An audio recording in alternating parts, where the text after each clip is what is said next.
Hello अच्छा मेंदिंग voice तो होगा ना चे हाँ हाँ अच्छा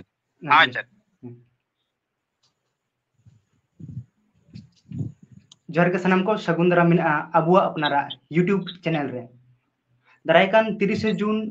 169तम हुल माहा नवा विषय ते डिस्कशन लगी ते अबु सावते मेना किना सोशल एक्टिविस्ट रॉबिन हेम्ब्रम गोंके तकिन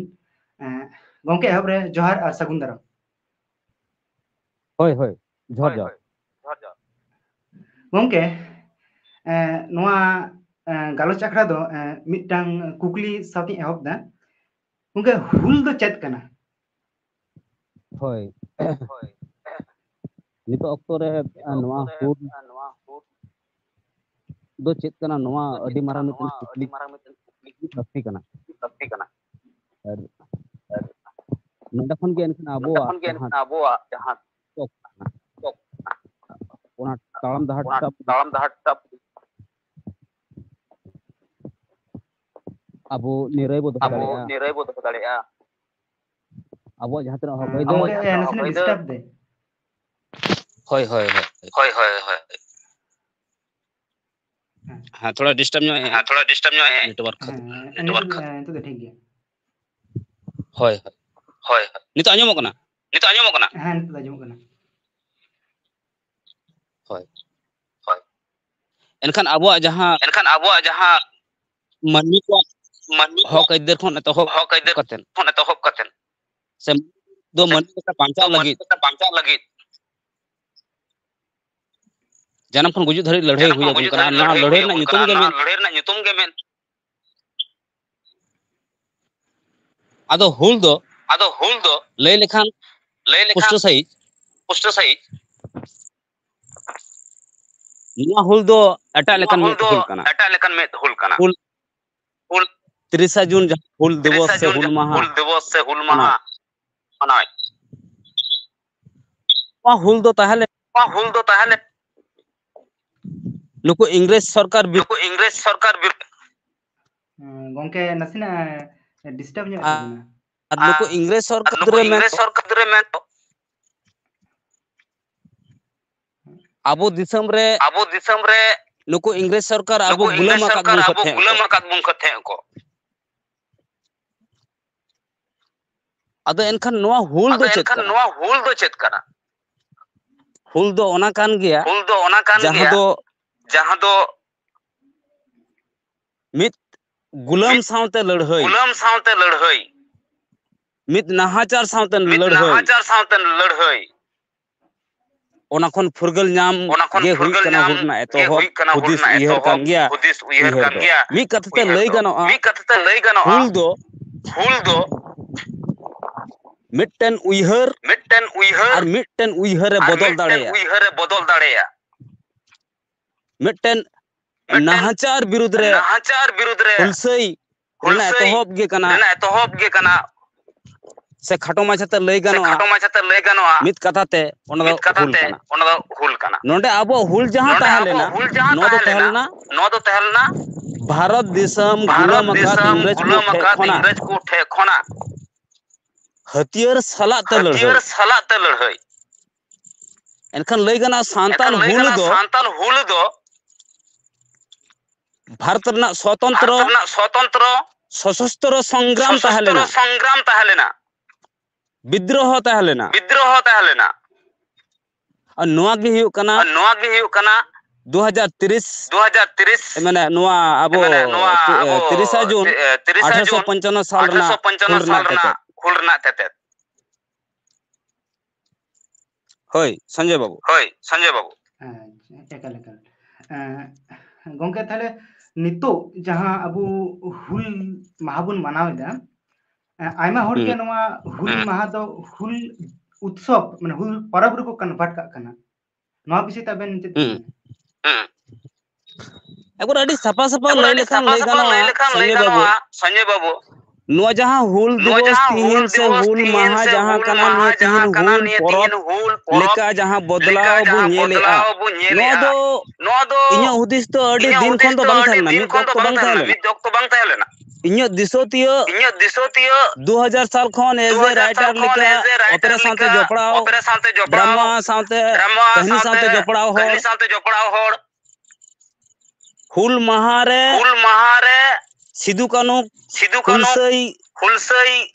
हुलसई चितारे कहानी ऑल कतन आले उदु बड़ा काले अडी जायगा आले नोंडे दुर्गापुर टोठा रे पश्चिम बर्धमान अडिगान टोठा रे चला कान थाने उदु ए थे आले ओना लासड़ हेते जे हुल दो चेत हेलेना हुल चेत कना सिदा किन हुल लेआ चेत लगी किन हुल लेआ और हुल हुयन खान तो चेत ओंडे खन आबो आइदर बु नाम लिया ओना ओका लेकाते आबो जियड़ बो दोह दाड़िया और नोआ को इदी कतन गी हुल अड़ंग मेनते मिटन ड्रामा तहलन तिंगा माने जहां तो मेना कटी हुडिंग गायन जहां बोले ओना तहलेना ठीक एक बारे लई गनो 2008 खना 10 भीतर ते ओय नोआ हुल तराल बसा लेना हुल महारना हुलरना जहां तेते और हुल महारना जहां जोश ओना तारल बसा लेना उनते दो हेना ऑर्केस्ट्रा एने सिरिंग माने हापे ते चेल लेगा ना हुल सिरिंग को तहन कान गया हुल इदी कतन सिरिंग तहलना हुल इदी कतन तहलना हुल इदी कतन गायन तहलना हुल इदी कतन रपोर्ट तहलना अदो ओना को हापे ते ओना दो चाबा इदियनते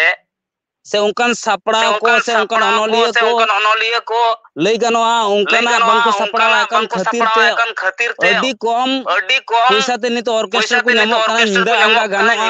गानो ओना उनका खातिर ते चिकायना हुल दो महारना जहां जोश कना जहां एनएम उइहर ना कना ओना उइहर दो तारल बसार लेना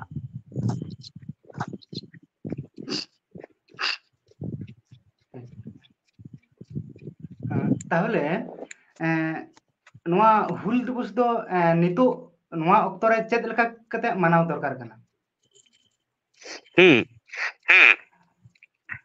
नितो ऑक्टो रे अबो नेल गानो खान जहां लंग एतोहब ले आलंग हुल दो चेत कना होय भैया हुल दो मित लड़हई कना हुल रना कमी की कना गुण की कना बड़ी साथ लड़हई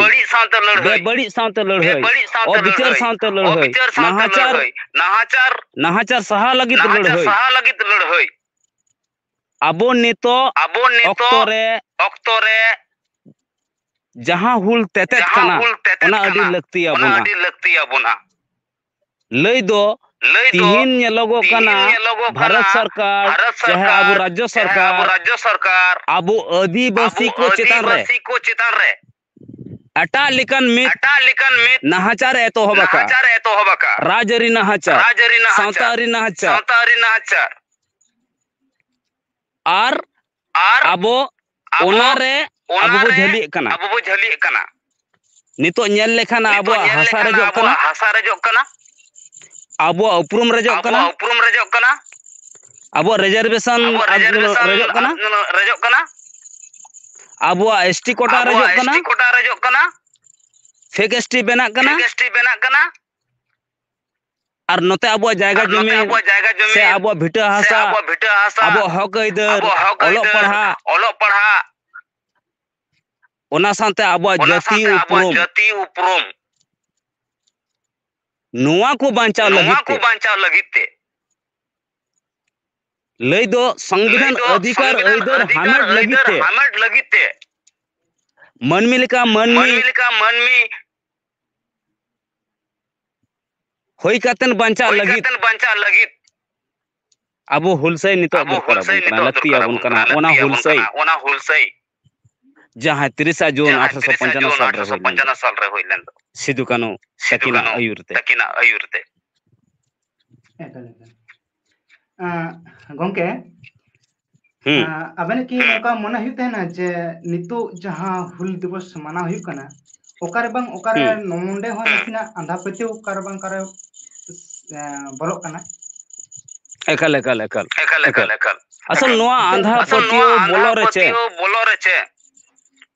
नियो हुल माहामा आबो राज्य खना एतहब काते पोनत खना एतहब काते दिसम धरिते से एटा दिसम धरिते हो पसना मेना आर राजरी लेकाते हो हुयु कना आर हुई हो लगती कान गया भारत सरकार सिदु कानु तकिना जहां लेका मन एम लगती से राज्य सरकार जहां लेका मन एम लगती उनका महा बंगे एम दाड़िया कान गया एटा जहां को मनुष्य को मिना हुलगरिया को मिना को ऐसा उनको लेका दो निथो ओना दो आबो दो बांकिन नाम का तावना नुकिन हुलगरिया जहां दो भारत रना प्रथम स्वतंत्र स्वाधीनता संग्राम सशस्त्र संग्राम किन लड़ाई ले खाली सांतर लगी दो बंगा भारत दिसम पुरगल लगी ताले उनकान हुलगरिया नितो ठीक ठाक मुठन हो बनु आर ओय आंधा पतियो दो बोलो कना ओकारे ओंगा जे नुकिन उनमारन हुलगरिया उनकिना हुदिस तहलना लड़हई तहलना फुरगल ओ नोआ हुदिस ओंकन हुदिस किन होड़ा जहां जीवन कहानी जहां मनमी किन तहलेन नोआ मनमी खन सहा कते नितो अबे बुंगा लेका देवा सेवायत केना नुको तो बुंगा दबा किन तहलेना नुको तो मनमी किन तहलना मनमी अदो ओय दिकु लेका एटा छतिक लेका अदो नुकिन आबुरन बीरबांटा बुंगा लेका मने कते वो बुंगा बुरी अदो हापेते मिद दिन तो नुवा बुझा जे नुकिन दो बुंगा किन तहलेना नुकिन दो मरमी दोबा ओन नोंडे आंधा पतिया बोलो कना निकबु मने आबो अडिगान होड़मा नुवा को जे नुकिन दो बुंगा किन तहलेना अब चिका किन लड़ाई को इंग्रेज साउते बा तो मनमी किन तहलना बुंगा दबा किन तहलना उनगी दुलड़ तहलना धरती दिसम खतीर नोडर मनमी को खतीर जो कि जीवी किन आलाई के बाकिन बोतल लेना ओना बंदूक गुली बारूद और नोआ आबो बुझे लगा अबुना ओना बांग बुझ कतन चेद बचिका का आबो आंधा पतियो रे थली कतन नुकिन बीरबंटा वा जहां जीवन नुकिन बीरबंटा जहां मनमी के ताहलेना धीरी चटन लिका कोड़ाम धीरी उइहर हुदिस कटे तहलेना ओकार चो आबो आंधा पतियो ते नुकिना उइहर हुदिस नुकिना कुकमो नुकिना तलाम डहार नुकिना जीवन डहार आबो ओकार चो बोली चोड़िया ओना दो इᱧ हुदिस ते लय ताबुना गंके नितो उनका आयमा घटना को बन नेल नामदा जे अबुरन जाय बिरोधली को मेना को जेमन सिदु कानु नुका माने मूर्ति को रापु एदा जा करे मेना आर एमन जगह रे मेना जे निजर जहाय हर दारा तेगे नोना मूर्ति को रापु चयदा तो नोना को कारण दो ठीक और नोआ बीरबंटा को से सड़ेसिए को गहिर दिस हुदिस को जहां मुठन को रपुदो कना न दो मेटन के कारण जे उनिया उइहर हुदिस चिकते लिचड़ गानोआ चिकते चाबा गानोआ जुदी तिहिन उना मूर्ति बांग रपुदोआ बांग मेटा धरती खन ताहले जुगे ओना धरती मूर्ति ओना ताहेना धरती तलारे और ओना मूर्ति ताहेन खान होड़ उनकिन बखरा बड़ा लिखया और उनकिन जखन को बड़ा किना पढ़ाव किना को उनकिना जीवन कहानी उनकिना हुलसई उनकिना हुल उइहर उदिस कमी होरा ताले होड़ आरहों हुलियरी बेना और नोआ आरहों हुलियरी बको बेना खातिर हुलियरी बेगोर गुलामी को बेना मा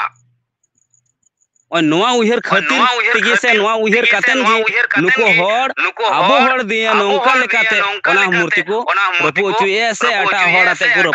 को रपु चुए नितो अडी मारा मिटे राजरी खिलोट को तो बका मूर्ति रपु कना अडी जायगा रे इनकन खबर है कना जेर मूर्ति को रपु ओकरे तीर रपु कताय कना ओकरे बहु ओटांग कताय कना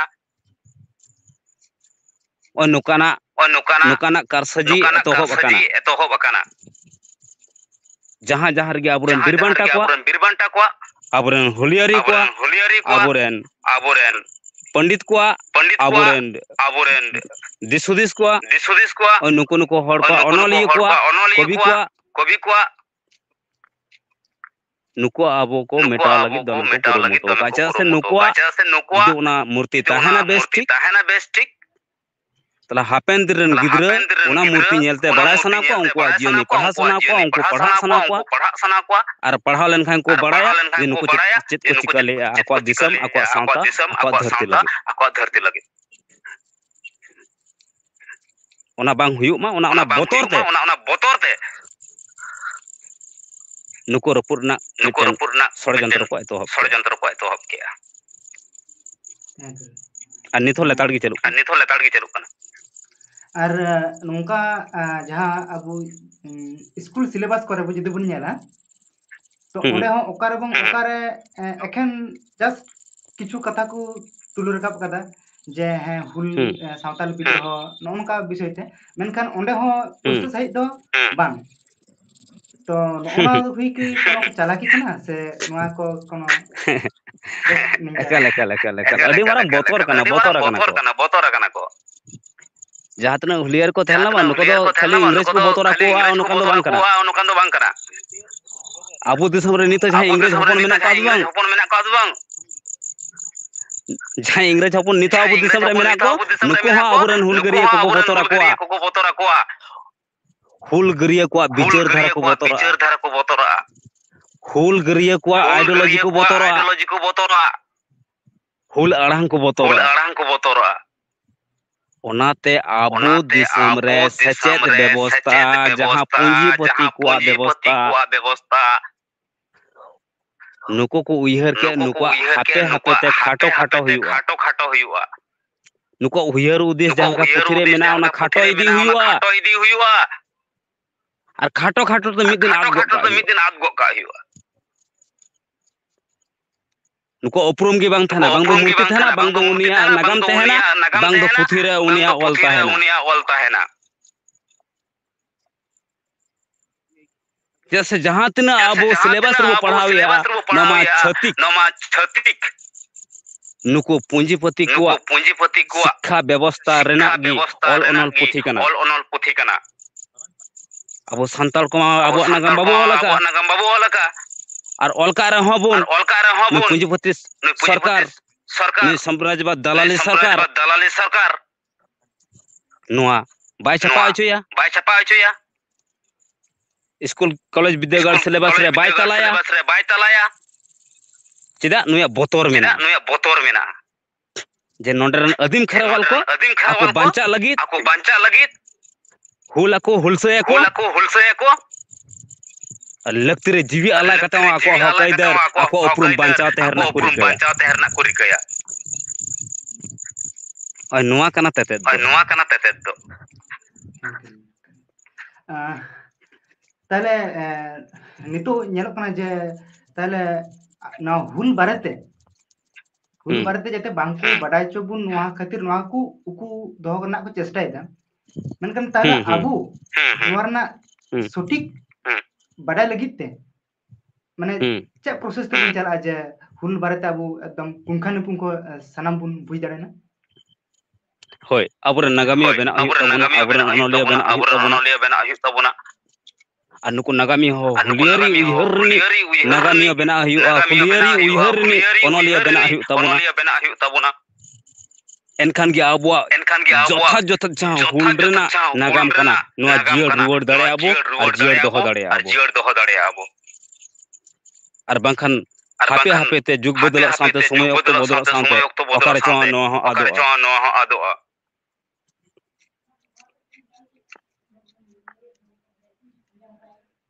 Noa okto re aburen nito jahe ko menak kuwa nuku mane noa juan mane ching mena nongkan young generation ko okare bang okare kate थोड़ा साइड से को चला दी कना नोआ जगरा अगु लगिते चे चिका हिबा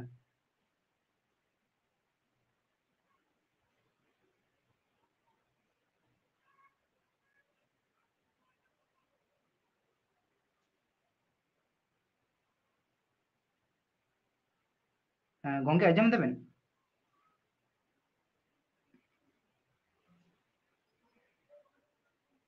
इकलिंग कुछ थोड़ा डिस्टर्ब ᱧᱚᱜ केते ने जन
Hoi, kati ko en talang. हाँ थोड़ा डिस्टर्ब ᱧᱚᱜ केते तो कथा दो चपा दोहली हेलो hoi आजमो कना अब क्या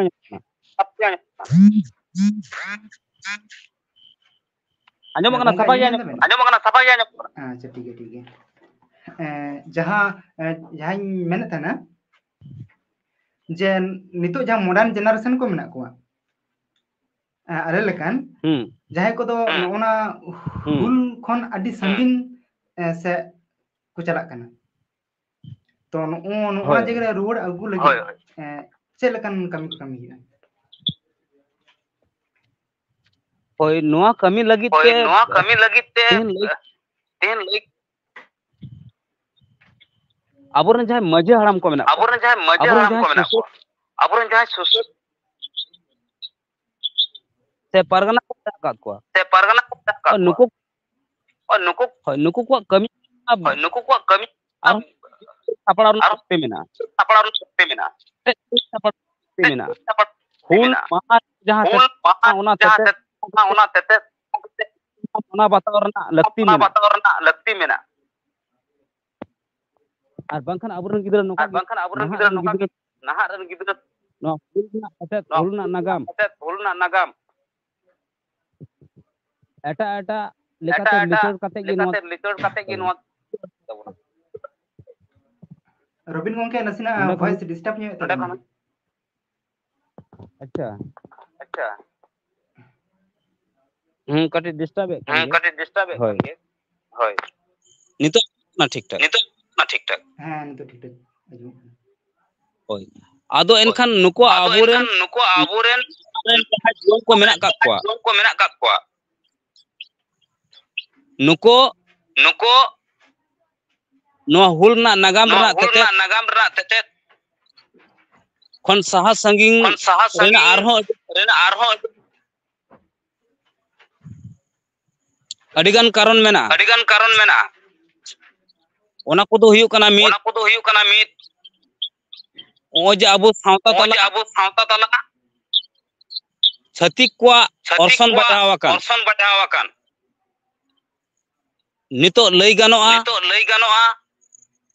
अथुड़ी फुटबॉल एने फुटबॉल खिलोड अथुड़ी जतरा पता दड़ान अथुड़ी जतरा ऑर्केस्ट्रा को नवा को और अथुड़ी हंडी पौरे रे जबे जहां खातिर ते हापे जीवन को हुल नागाम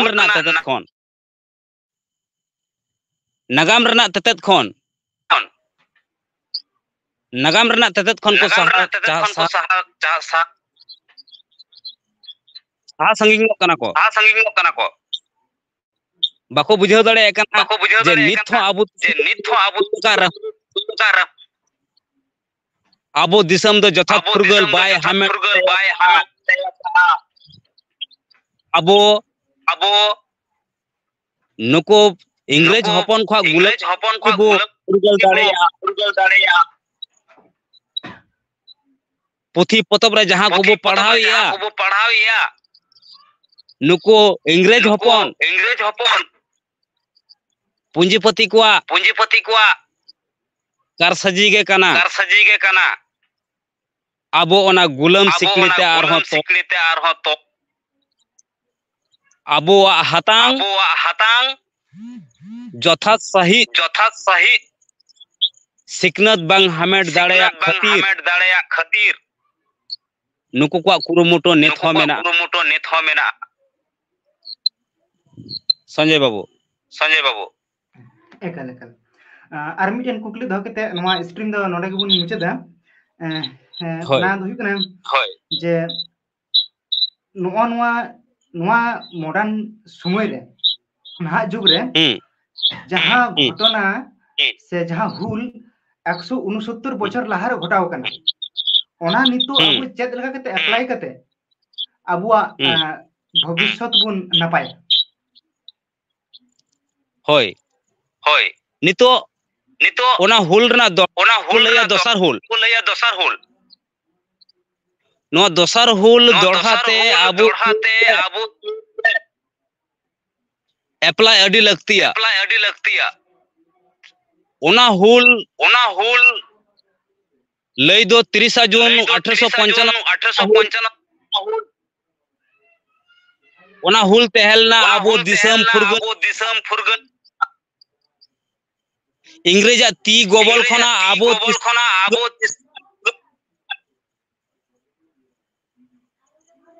आबो दिसम फुरगल ना कथा मेनखान नितो अक्तो रे लगती पड़ाव कना दोसर हुल ओना तो हुकना सचेत रे हुल हक ऐदर हमेट रे हुल आशा बांचाव रे हुल आपतियो खन बांचा रे हुल